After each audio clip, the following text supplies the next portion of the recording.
Started a little behind schedule, so my name is Seja Popham, and I live here in Oregon, down in the Applegate Valley, with my partner there. And just kind of introduce myself a little bit. I initially studied herbal sciences at Bastyr University, and have studied with Matthew for the last number of years, and kind of through my studies experienced a very interesting split within myself that I think a lot of modern human beings experience, and that's the split between science and spirit. And during my studies at Bastyr, it's a very pharmacologically oriented study of plant medicine. And during that time, I was also connecting with the plants in much more of a, I guess, from more of an indigenous perspective, more of a spiritual understanding of herbalism. And those two polarities, the chemistry and the spirit, was a really difficult thing for me to figure out how to bridge. And kind of the changing point, the turning point for me was when I was traveling through Italy, doing a study abroad program there, and had an incredible class with a man there who was an ND, an MD, an acupuncturist, an herbalist, an astrologer.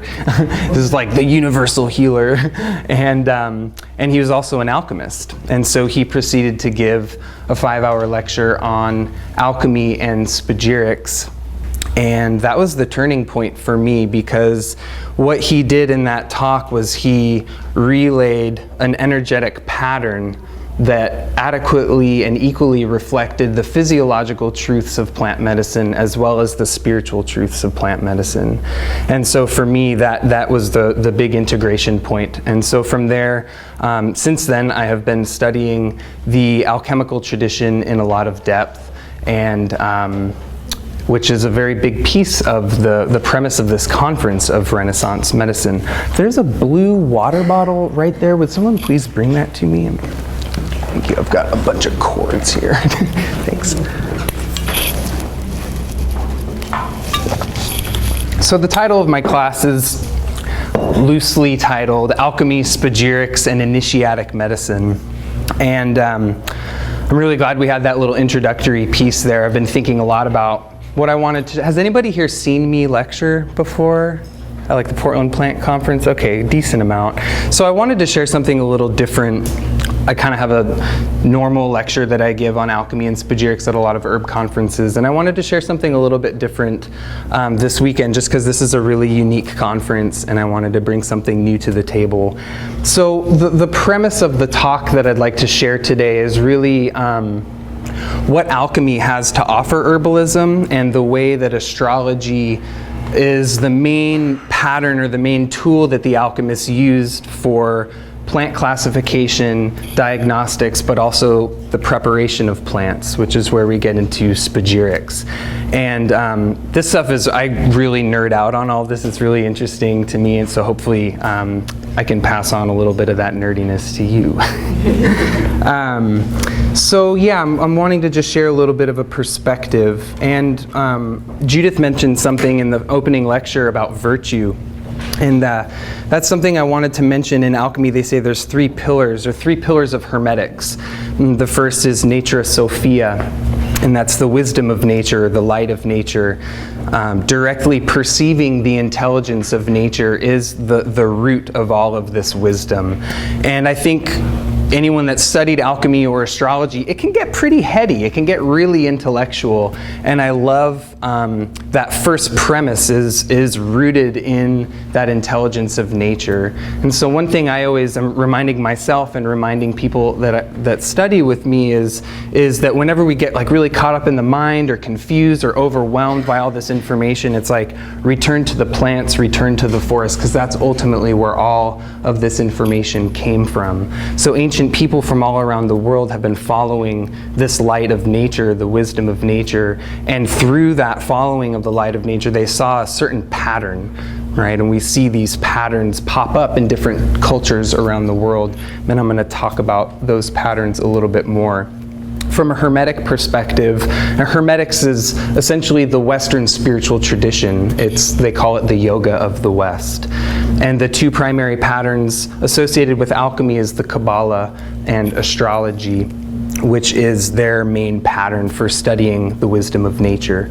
The second pillar is alchemy, and alchemy is the practical application of Nature Sophia. So we understand this pattern of nature. How do we take that pattern and actually practically apply it? So everything in alchemy is theory and practice, theory and practice. To have practice with no theory, we're just kind of doing things with no guiding light. And to have all this theory but no practice, it just stays in the mind and we don't bring it into the heart.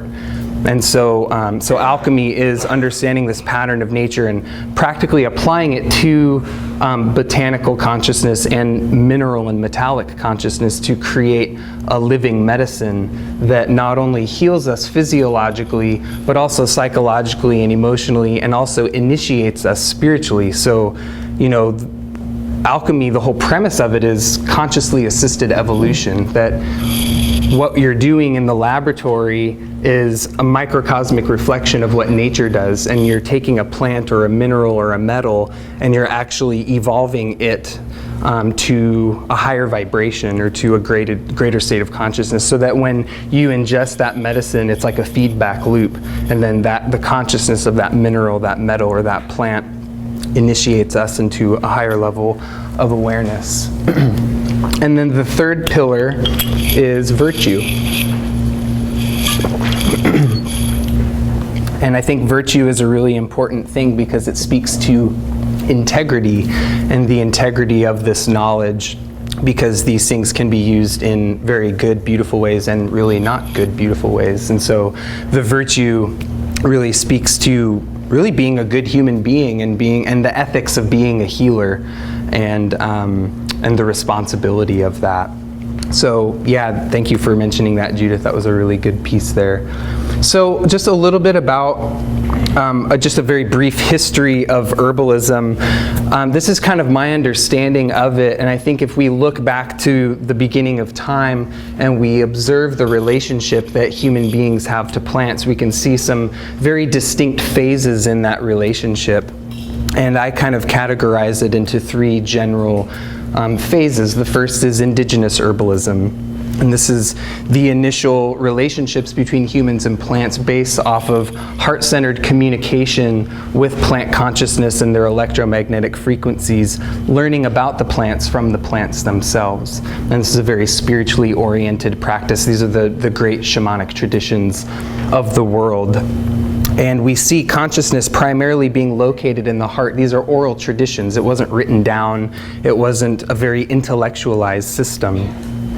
And that direct heart-centered perception of plant consciousness gave birth to the second phase of herbalism, what I call energetic herbalism.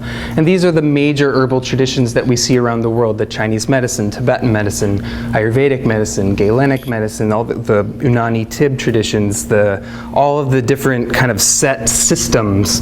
And these are all energetic models of herbalism.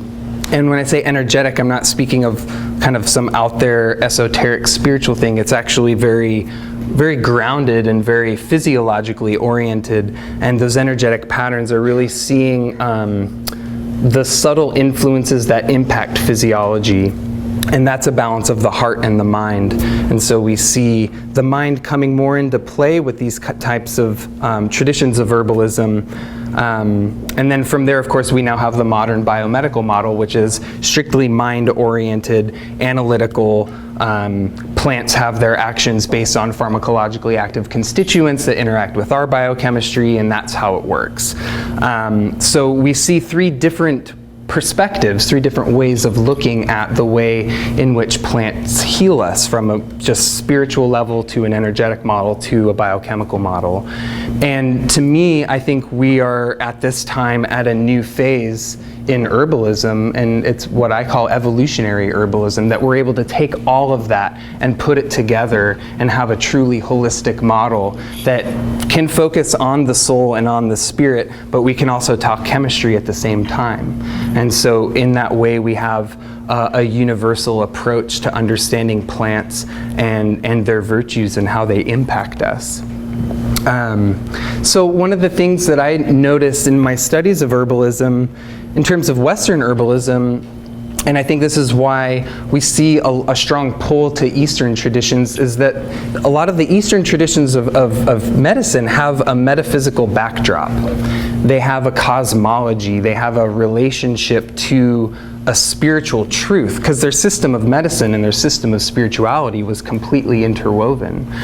And in the West, you know, that was what I was like there was like something missing when I was studying a lot of the Western traditions of herbalism. And through studying Ayurveda, I primarily have focused on studying Ayurveda in terms of Eastern traditions, and then studying Western alchemy and understanding their cosmology. I realized that astrology and alchemy is that metaphysical background of Western medicine. And a lot of like what Matthew was talking about, how, you know, just in the history we see so much suppression of knowledge, and alchemy is that way. It's like it gets to this pinnacle and like everyone's really interested in it, everyone's doing it, then everyone's making gold, and then it gets suppressed and it goes underground, and it becomes, you know, the secret societies and all this esoteric stuff. And so to me, the reintegration, I think this is an incredible conference, because what we're talking about is bringing back the metaphysical background of Western medicine, and astrology is that traditional root. And so that was kind of one of the things that I wanted to mention, just to give you a little perspective of how the human to plant relationship has evolved over time.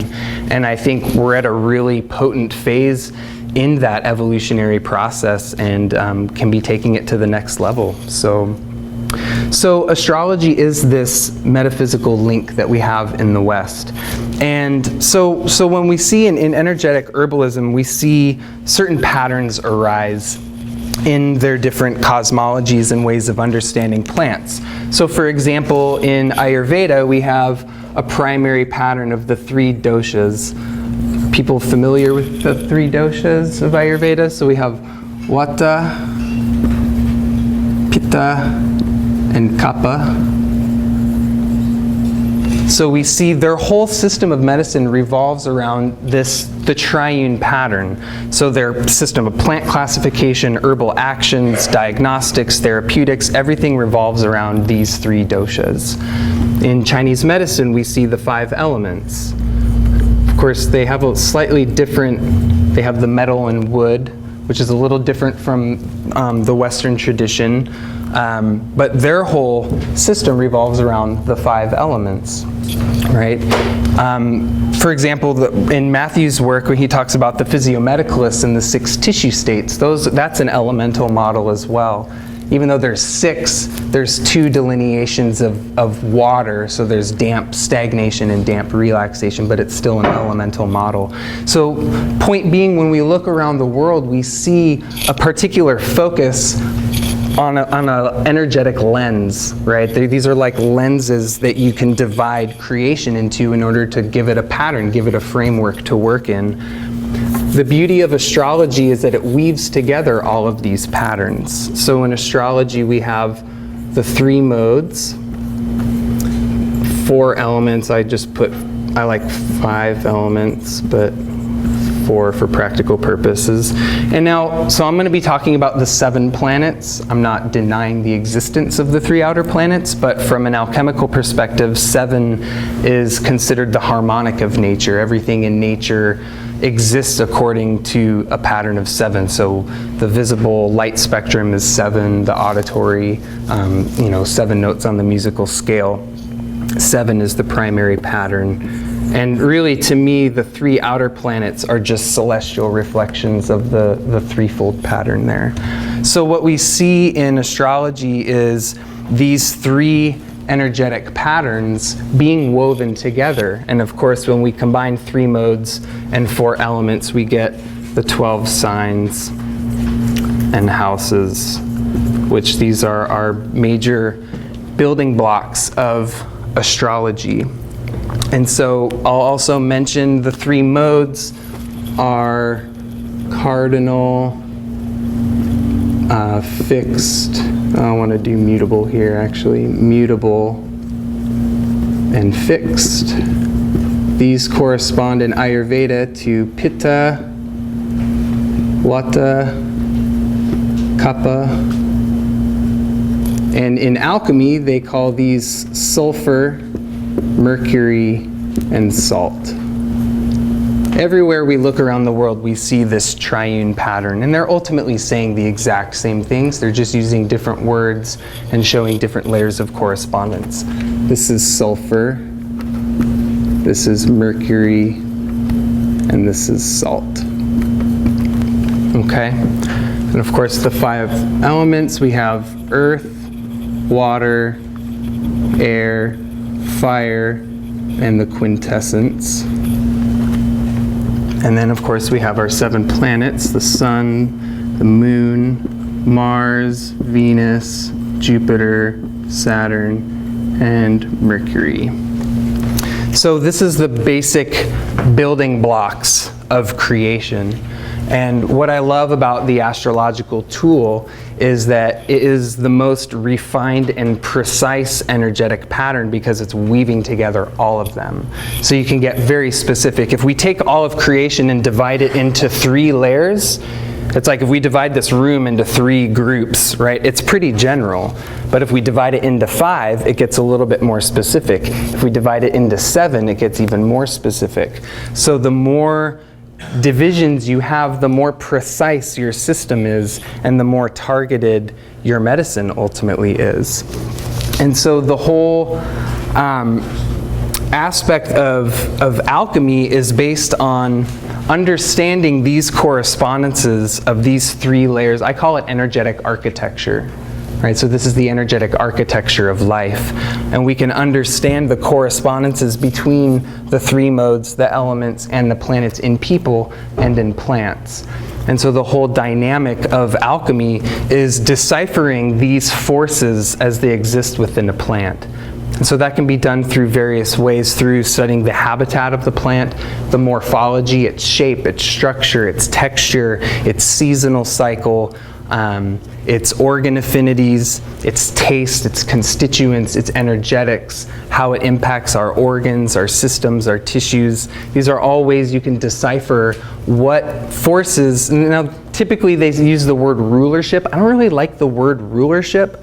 I like the word correspondence because, like Judith was saying, everything is like, if we think of it as vibration, there's these 7 vibratory spheres that exist in our solar system, and they shine their light down upon the earth, and different plants will be resonating at that similar frequency.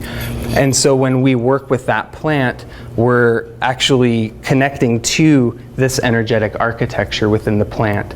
And alchemy, the whole art of alchemy is creating your medicine so that it's magnifying these influences. So for example, if we think of, I talk about nettles a lot because it's a pretty common herb most people know about.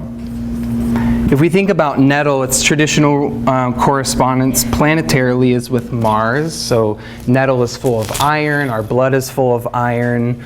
Nettles builds the blood, Mars rules the blood.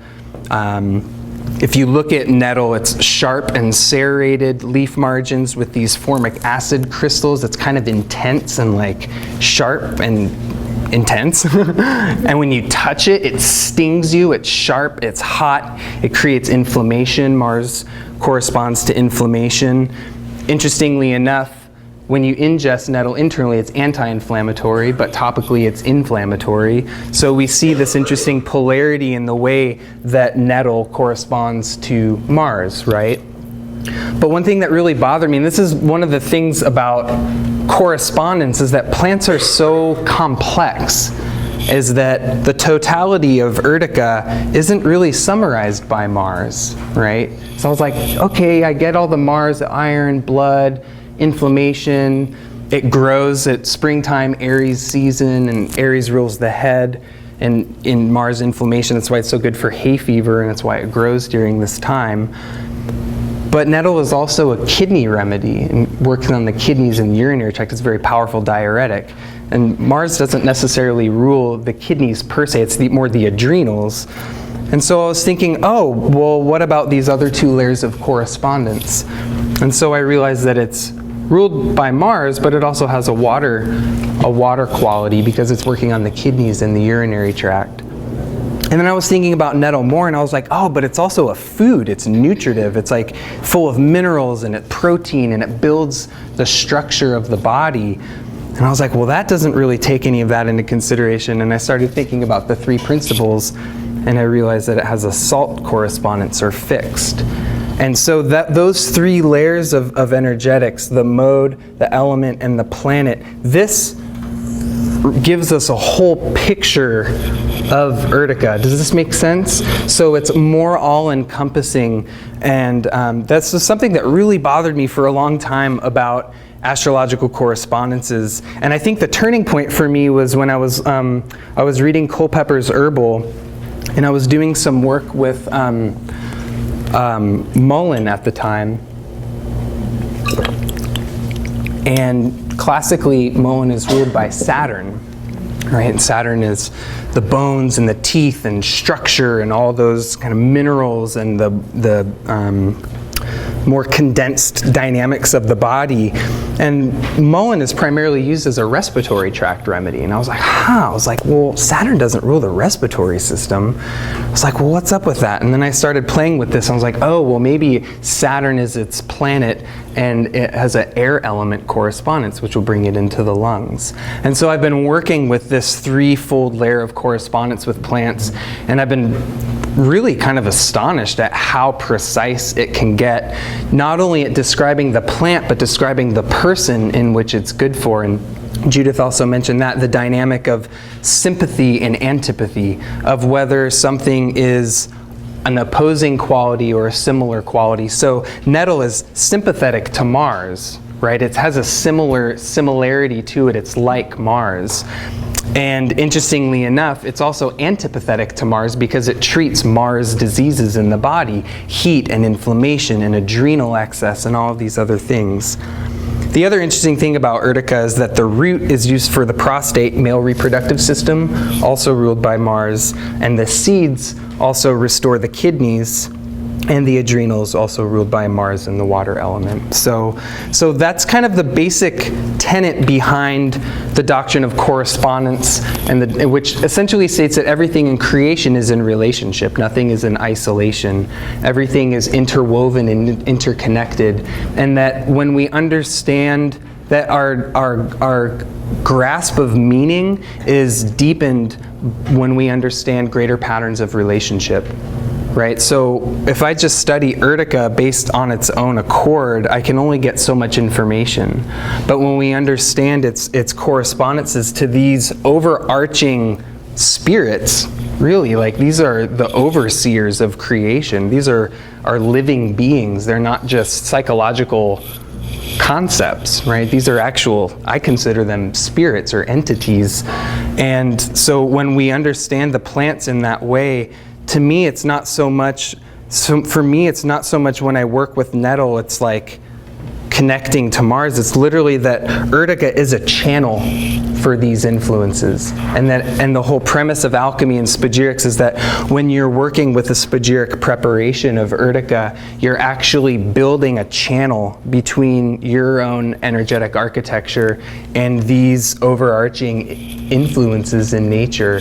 And so that's kind of the way I see it, is that these plants are channels for these energetic principles. And then as we build relationships with them, we build a relationship not only with the plant, but with the energetic architecture of the plant. So each plant mirrors a part of who we are, ultimately. And as we work with that plant in a deeper way, we reclaim a part of ourself. So it's a form of soul retrieval, in a way, the way I see Spagyrics working. I love what Stephen Hared Buhner says. He says, working with plants in this way is an ecological reclamation of the self. I really love that quote. I think it just really hits the nail on the head. So these 3 patterns are what we work with in the lab in the preparation of Spagyric medicines. So I'll talk a little bit more about Spagyrics. How long do I have? About an hour? Okay. It's really hard for me to do an hour lecture. So much to talk about. So Okay, so Spagyrics. The word spagyric was invented by Paracelsus, Swiss-born alchemist and physician. You'll have to pardon, my handwriting really sucks. So Spagyic, spagyric. It's composed of two Greek words, speo and gyro, which means to separate and recombine. And I realized I was at a Greek restaurant. I was like, oh, a gyro. You know the little sandwiches, you recombine your ingredients with it? So the whole art of spagyrics is you take a plant and you separate it into its sulfur, its mercury, and its salt, which in plants corresponds to the volatile oils, the alcohol, which I abbreviate as ETOH, ethyl alcohol, and the minerals. And in people, this is the soul, the spirit, and the body, right? So the way, I know we use the words spirit and soul pretty synonymously. The way the alchemists saw them different is that the soul is individual, right? So each person in this room has a unique soul that's individual to them. There's nothing else like it on the earth. Just like when you smell cinnamon essential oil and rosemary essential oil, they're very distinct and separate. But yet at the same time, there's a universal spirit. So there's that life force, the vital force that we all share. So that's the mercury. It's universal. So we all have one spirit, but our souls are individual. And so this is kind of that polarity of, oh, are we all one or are we separate? And it's that we're both. So the salt is the body, so that's the physical vessel through which the spirit and the soul operate through. So we can see that in plants, the volatile oils of plants are all each individual and distinct. You take any plant in the plant kingdom and you put it in a bucket with water and you let it putrefy, you let it ferment, you will always yield ethyl alcohol. Any plant, you can take grass clippings or anything, it'll always yield alcohol. So the alchemists looked at that and they said, oh, alcohol is the universal spirit of the plant kingdom. Right? And that's where we get the word spirits for alcohol. It came from the alchemical tradition. So there's a truth in alcohol, and this is why we use alcohol to extract plants. The mercury of the plant is also the plant's intelligence. So I see it not just as the alcohol, but it's also the alcohol and water-soluble constituents, right? Because mercury is intelligence, right? It's the psychological faculty. So the mercury of the plant is that plant's intelligence, its constituents. And then the salt or the body of the plant is the minerals. And those are achieved through burning the plants down to an ash and crystallizing the water-soluble minerals. The essential oil is gotten through distillation, and then the mercury of the plant is traditionally achieved through fermentation. So you ferment the plant into a wine, and then you distill the alcohol off of the wine. I'm not going to get too into nitty-gritty details on preparation of spagyrics. This is more of it's just like way too big of a subject for an hour of talk. But so does that make sense? You guys see how these three philosophical principles reflect in plants: essential oils, alcohol, and minerals. And so it's interesting, as I've studied these patterns, I think about this stuff all the time. It drives my partner crazy. Because I'll take it, so I was like, oh, we were watching Lord of the Rings one time, and I was like, the three principles is Aragorn, Gimli, and Legolas. It fits perfectly. Totally nerd out. Even Harry Potter's in there too. So you see because these are archetypal forms, and that's why those stories hit something inside of us. We're like, like there's like a deep kind of thing there, right? Anyone that's read Tolkien, it's like he's tapping into this mythic dimension, this archetypal realm, which I'm going to talk about later on, because that's really what spagyric medicines are intended for, is they carry us to that archetypal landscape. So looking at these three principles, I realized when I was looking at 7 planets, 5 elements, and 3 principles, that there's 3. And this made me think of a quote by, Isaac Holland, who was an alchemist in, I believe, the 1600s. And I don't remember, no, it was Basil Valentine. I don't remember the quote perfectly, but he basically is talking about the generation of form, right? So how does something come, how does something created, how does something move from the oneness of creation, and how does it turn into something material? And so he says, it is generated through the planets, combined by the elements, perfected by the three principles. So that quote hit me. I was like, oh, in order for something to come into generation, it passes through these three layers of energetics until it comes into material form. And so I realized that the 7 planets is sulfur, the soul level. The 5 elements are the mercury level. And the 3 principles are the salt level. So we move from a level of volatility or subtlety down into more of a fixed, dense state. And this is a really important aspect of alchemy, is understanding the levels of something being very fixed in material versus something being very subtle and volatile. Because everything in alchemy is you're moving these 3 principles through the earthly terrestrial realm up into the celestial realm. So we see these 3 principles, essential oils, alcohol, and minerals, are the 3 principles. So the salt. So the physical material that you're working with in Spagyrics is the plant, the salt. What you're doing to process the plant is you're applying the 5 elements to that salt.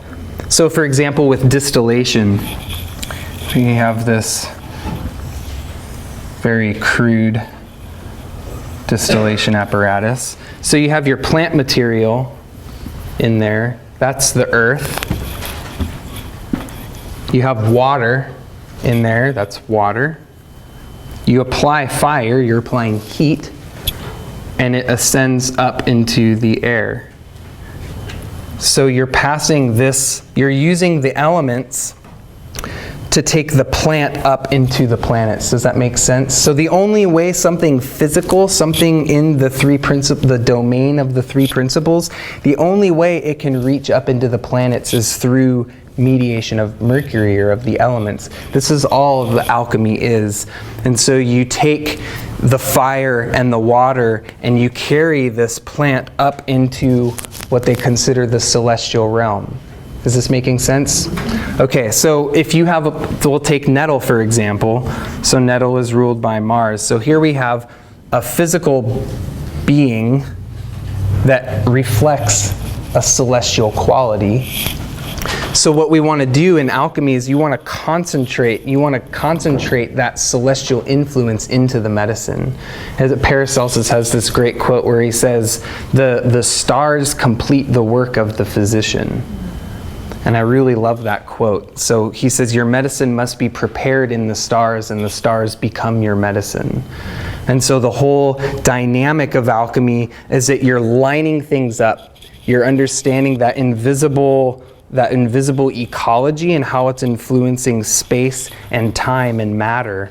And so you time everything accordingly to harvest that celestial influence. And so the way they do that is through observing the 7 planetary days. So the 7 days of the week correspond to the 7 planets. It's in our language, right? Moon Day, Monday, Saturn Day, Sunday. The other ones are more Norse. So Friday is like Freya or Venus. Thursday, Thor's Day, Jupiter. Wednesday, Wotan, Mercury. And then Tuesday is Mars Day. And then there's, based on the Kabbalah, there's ways of dividing the hours of the day into the 7 planets.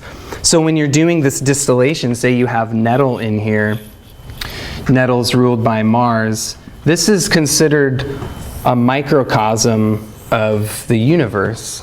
So they say, like, this is the lower world, this is the middle world, and this is the upper world, which is another reflection of these 3. So you take this fire and you want to do this on Tuesday, Mars Day, at the Mars hour, so that basically Mars is shining its light down on the Earth at a very strong time. It's like that energetic influence is permeating everything, so that when this very subtle spirit or soul of this plant comes into the upper world of the distillation, it's being infused by that celestial influence.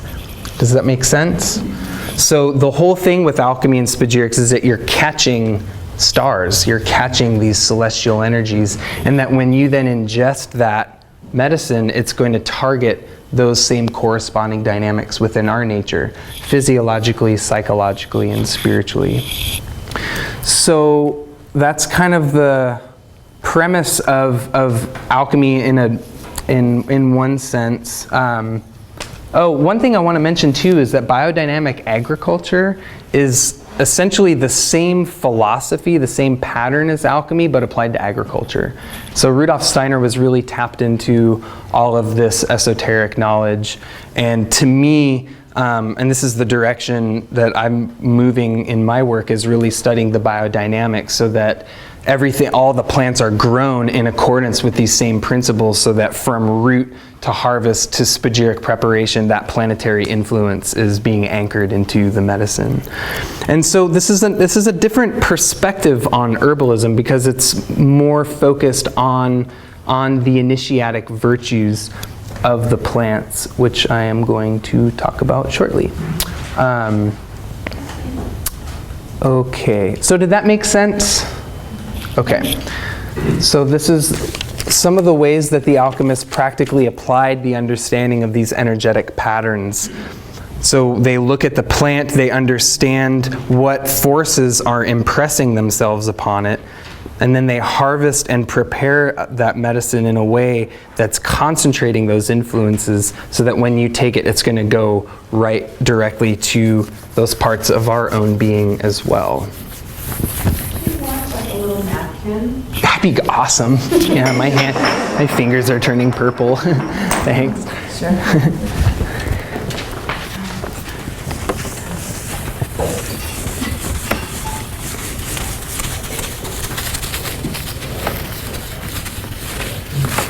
Actually, Tyler, would you mind going onto the shelf and grabbing the white sage, spagyric essence, and the wild rose?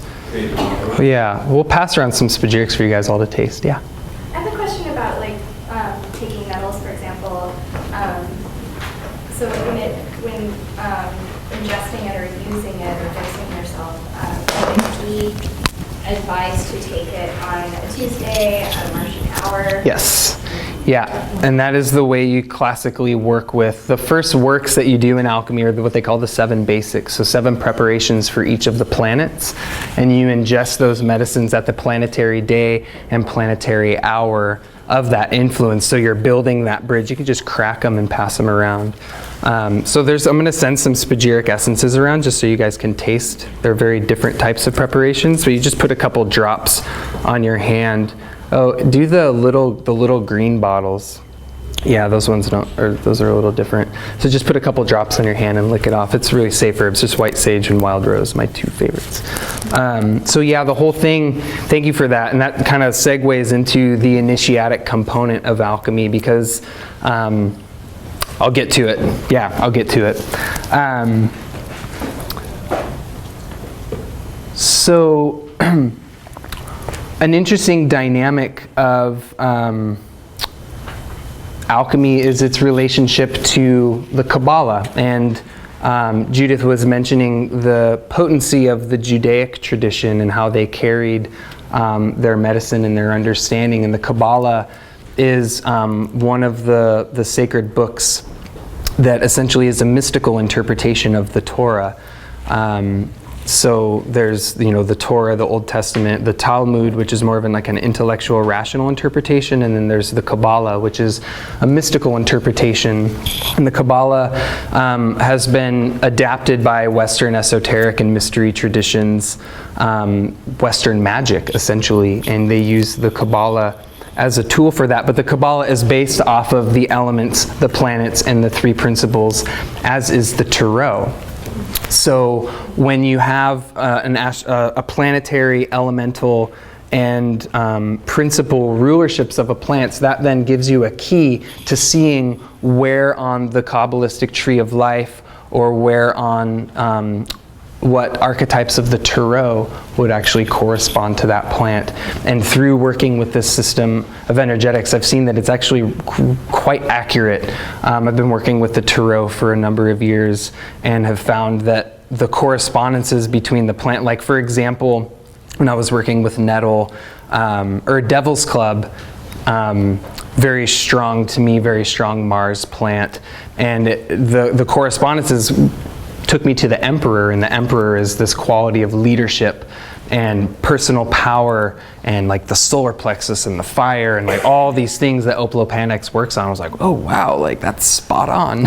so there's, and that what I really love about that is that through these correspondences we have an understanding of the spirit of the plant. And so we have a language that enables us to understand the initiatic virtue of that plant. And what I mean by initiatic virtue is essentially how that plant is healing us in a way that can evolve our soul, that it can bring us to a greater level of self and collective awareness. And in that way, I think that's really the transformational dynamics that alchemical medicines were ultimately geared towards. So what I want to talk about a little bit more is the 7 planets. And how much time do I have? 15 minutes? Okay, so I'm going to try to make it really quick.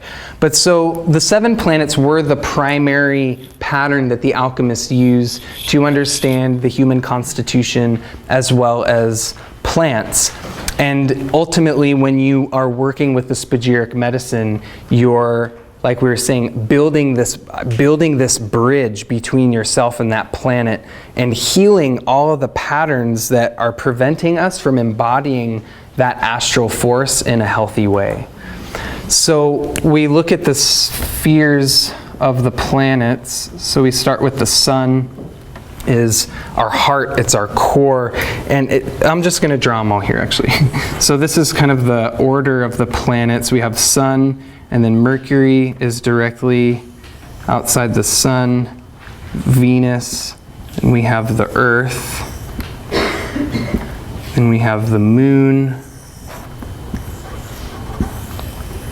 Mars,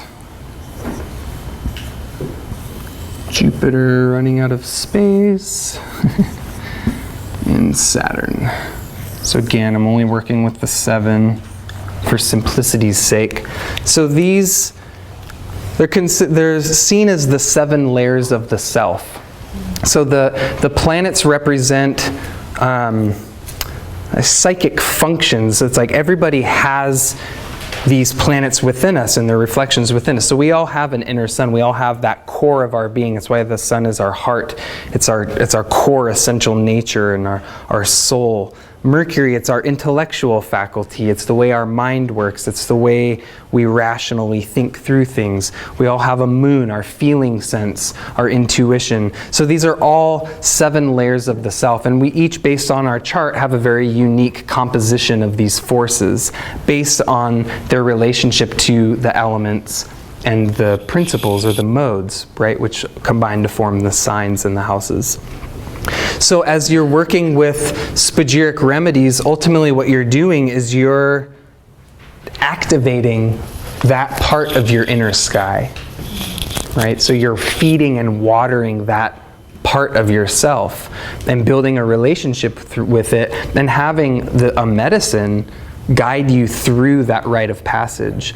So in the whole Spagyric process, you're taking a plant and you're separating it out into its soul, its spirit, and its body. You purify it, and then you bring it back together. When you ingest that medicine, that plant does the same thing to us. Because everything, it's like my friend who's also an alchemist, he says, every time you think you know something about alchemy, you have to flip it upside down.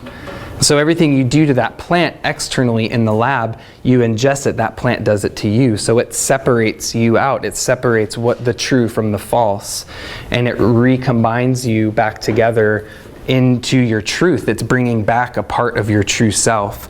And so when you are working with, say, a Jupiter herb, you can basically look at your birth chart, and that Jupiter part of you is like lit up. It's being nourished, it's being watered. So whatever the placement of Jupiter is in your chart, those dynamics are going to become more active in your life. So that's kind of one of the esoteric and magical things about the way Spagyrics work, is that they're not just working in our bodies and in our minds, but they're working in our environment. And that's one thing Matthew talks about in, I believe, Book of Herbal Wisdom, is that the magical use of a plant is that it's affecting the space around you. And that's what Spagyrics are doing, is that they're literally changing the energetic climate around you. And so in that way, synchronistically, things start happening in your life that correspond to that planet and to the plant that is ruled by that planet. And so as you work through these 7 layers of the self, you ultimately are purifying, exalting, and recombining yourself on these different parts of your being, so that ultimately you can understand the rules of each of these spheres and learn to harmonize with them. And I think that's one of the beautiful things about alchemy, is that for me, it's the only way I could really make sense out of astrology. I can't tell you how many astrology books I've read where I'll read a chapter and I put it down and I go, huh? What did I just read? Because it's just a listing of, oh, they're like this, or they're like this, or they're like this. And I'm like, I need to understand the dynamics behind it.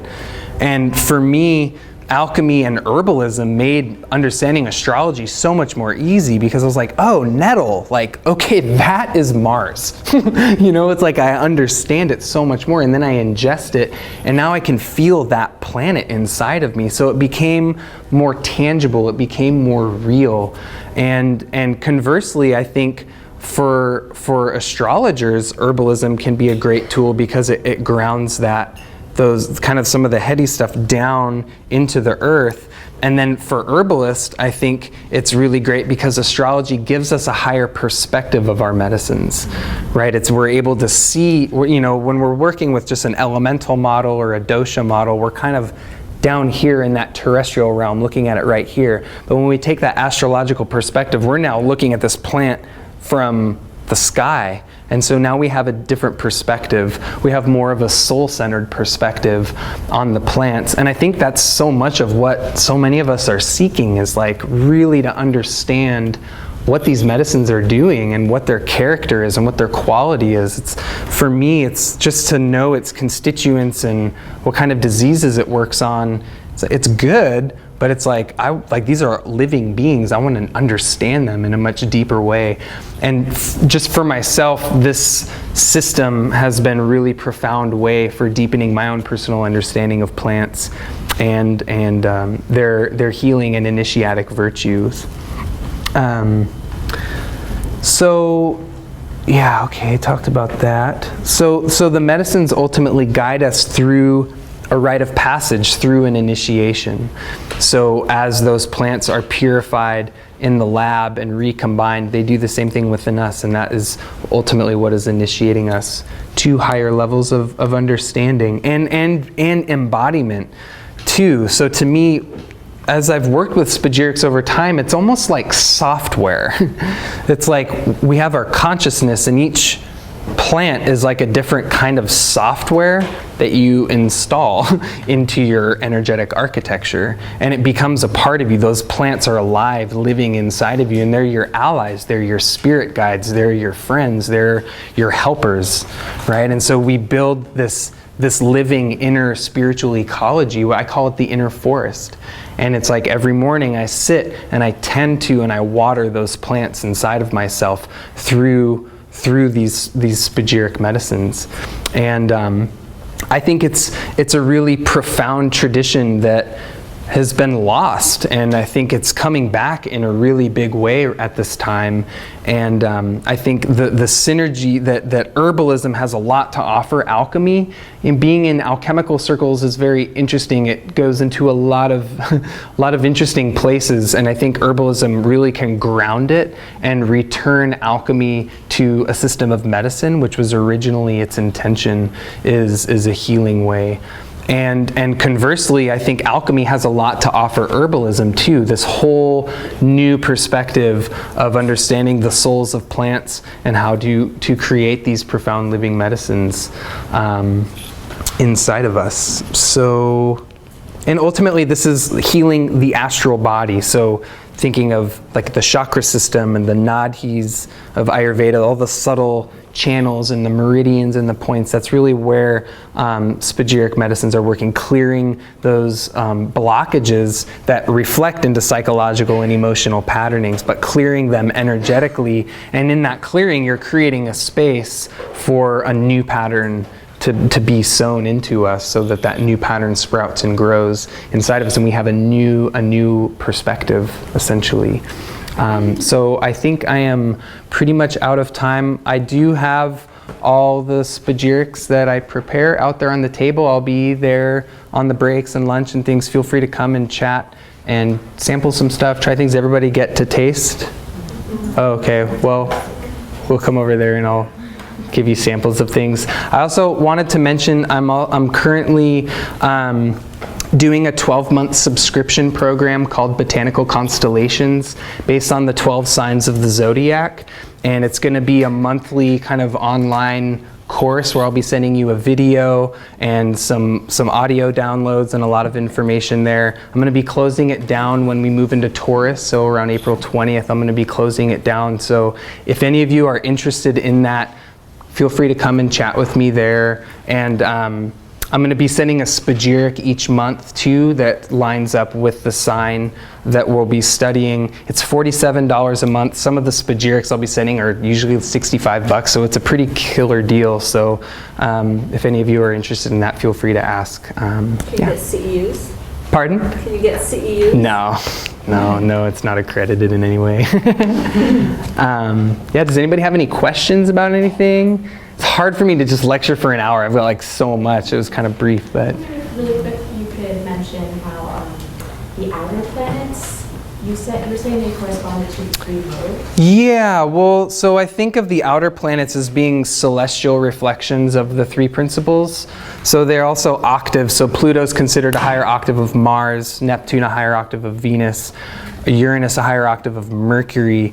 But then I also like to think of them as like, it's like in Ayurveda you have Vata, Pitta, and Kapha, the three doshas, but then you have the three gunas of Sattva, Rajas, and Tamas. So I think of those three doshas as being more terrestrial and the three gunas as being like those three outer planets. So let's see, Rajas would be Uranus. It's like very active and dynamic and movement oriented. Sattva would be like Neptune. And Tamas would be like Pluto, or I'm sorry, Tamas would be Neptune, Sattva would be Pluto, somewhere in there. I have it written out somewhere, but yeah, that's kind of the way I typically think them through. Yeah. I saw another hand over here. Yeah. Yeah, going back to the very beginning when you were talking about both Urtica and Mullen, and taking Mullen as an example, so if it's ruled by Saturn, it has an air aspect. So does it follow, do you think, if you observe this plant, that therefore that one has an Aquarian aspect too? Yeah, that's something I'm still mulling over. Yeah, sometimes. I think it can get really complex, and you see that in Culpepper's work, where he'll be like, okay, this herb is like sun in this thing. So yeah, this is something I think about a lot. So for example, if Urtica is Mars, water, salt, so that would be fixed water is Scorpio, which is also ruled by Mars, so that actually lines up pretty well. And I would want to harvest nettle root in Scorpio because it's all reproductive system, so that lines up really nicely. But then, yeah, so then it's like I think of like, let's see, Verbascum, I think of, okay, Saturn, air, and then I think it's relatively mercurial in that way. So then that would be like mutable air. Would that be Gemini? Or is that Saturn in Gemini? Right, so, pardon? I think that'd be pretty good for Mullen. Gemini? Drawing out of the lines. Yeah, it makes sense. So yeah, that's the thing, is that to me it's really easy to get like fixed into wanting to make it fit the system, you know, and I think that's the thing, is that I think it's important to keep flexibility within the system and not try to pigeonhole herbs into certain boxes that our minds want to create for them. And that makes me think of in Ayurveda, it's called Prabhava. Prabhava is special potency. So it's the whole system of Ayurveda, Prabhava is their back door. It's like, here's the system, it's complete unto itself, and here's that every plant has an exception to the system. There's something about every plant that is beyond systemizing, basically. Yeah. Could you recommend a good book on Spagyrics? I really like Manfred Junius, called Spagyrics.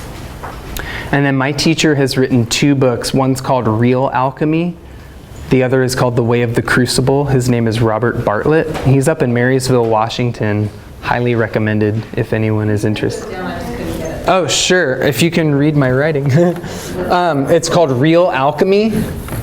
And the reason he called it that is he was tired of everyone saying alchemy is this, alchemy that, and it's not anything to do with the tradition. Like, yeah, I'm an alchemist. I make raw chocolate. Which is cool, but it's not really alchemy. So those are, and his name's Robert Bartlett. And he's just up in Marysville, Washington. What were the other? The other one's called Spagyrics. What ceremony? I'm sorry, I can't see who's talking. Oh, yeah. His name is Manfred Junius, Junius.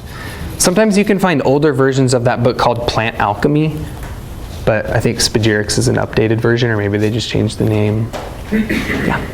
Do you have a perspective about, this is kind of a grounding question, or today question, about the soil differences across the hundreds of years that all of this has evolved in our soils today, growing or life, and versus in the 1700s or the 1600s? Yeah, well, I mean, I think that's where biodynamics comes into play in a really huge way. Biodynamics, Steiner created it because after World War I, all these farmers were coming to him saying like, hey, we can't grow our food anymore because the soil is so depleted.